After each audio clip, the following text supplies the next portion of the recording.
Hey, what's going on, my beautiful people? This is Certified Life and Relationship Coach, Coach Court.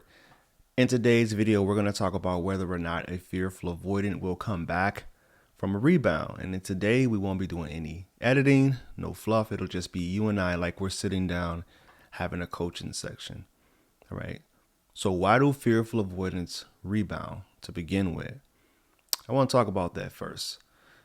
For me, I think that the fearful avoidant usually gets into a rebound relationship is because they're initially seeking validation and relief from the pain of the breakup.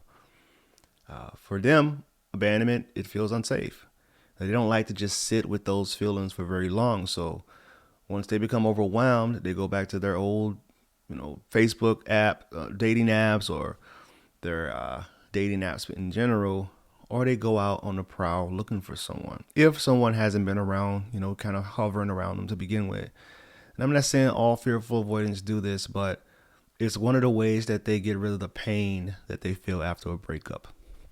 So I like watching Marvel, and one thing that the Hulk says when someone is attacking him, they asked him, "What does it feel like?" And he said, "It's just like one big exposed nerve.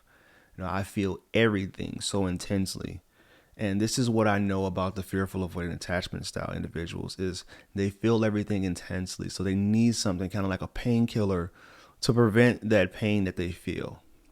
But that doesn't mean that the rebound relationship is perfect, right? Because there's things that happen inside that rebound relationship that doesn't really lead to a healthy relationship.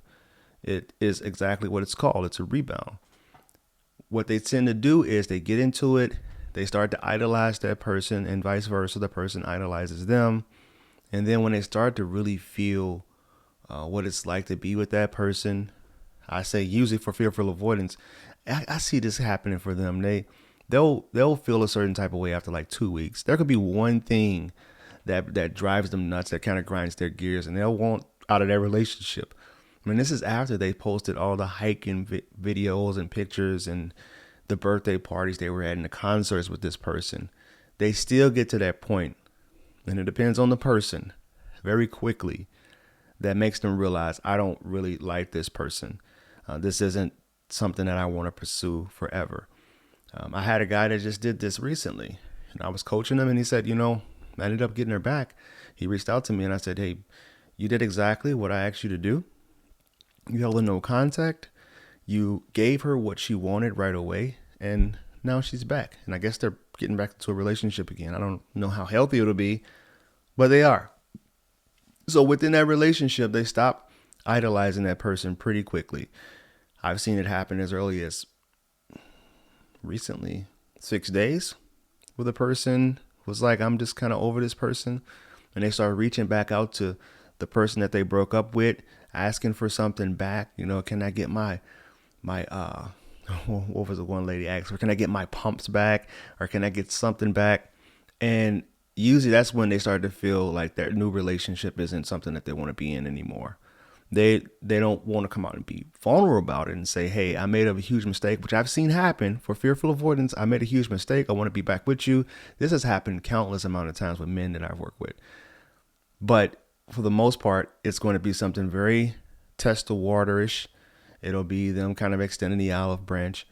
And unless you kind of strike quickly within that window of, hey, they're not really feeling that person anymore. All right, so I'm gonna give you a time frame, right? Because I'm trying to get this all in like a nice flow here. It usually happens between 2 to 6 weeks when they decide that this person that they're with is not the rebound person, is not someone they want to continue to be with. And instead of going out and being single, they usually come back to the person that they were with before. Now, you can comment in the comment section if you disagree. I've had people do that. I had people say, "No, this isn't something that really happens." But I've coached a lot of people, and particularly for the fearful avoidant attachment style, they usually come back if the conditions are right. Now, this is the clause. If the person that they're in a new relationship with isn't triggering them, isn't someone unhealthy to be in a relationship, is a very calm person, they have to be someone that's not anxious. Usually when I see someone get back with an ex, they're the person that got back with them tells them that this other person wasn't you. They were anxious. They were a little bit too needy. They were a little bit too clingy. They wanted to move the relationship faster than I was comfortable moving it. And because they were in like this honeymoon stage, this, I guess, limerence stage, they accepted it. But they quickly realized that this isn't something that I can see myself with forever. I think this was a mistake. You'll hear that a lot.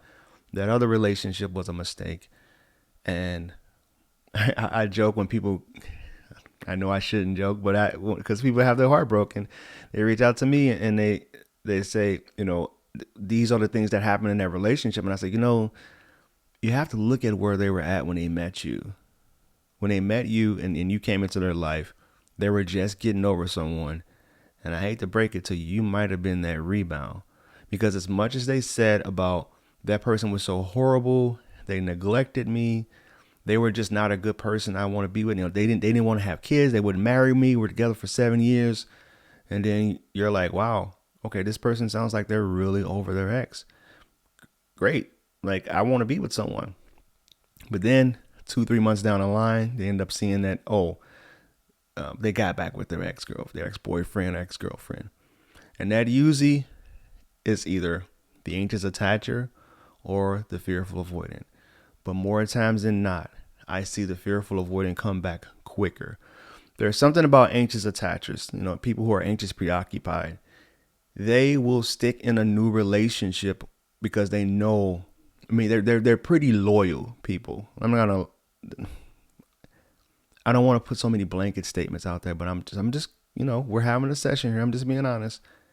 Anxious preoccupied, they only see one way. Like, they have tunnel vision when it's about someone that they're really into. Right? They won't go out and cheat and do things that, I know people say this a lot, that dismissive avoidance will do. They won't do it because they're so terrified of losing the person that they're with, the object of the desire. They don't want to jeopardize it or, they just don't want to do anything wrong, right?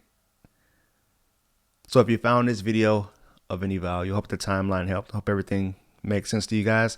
If you found this video of any value, reach out to me, or you can share the video. My website is www.fruitfulseeds.com.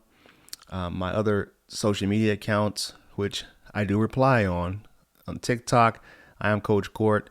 Instagram is i.m.coachcourt. Facebook is Coach Court. And I want you guys to always remember that when you go and be loved, you'll never have to find it. God bless.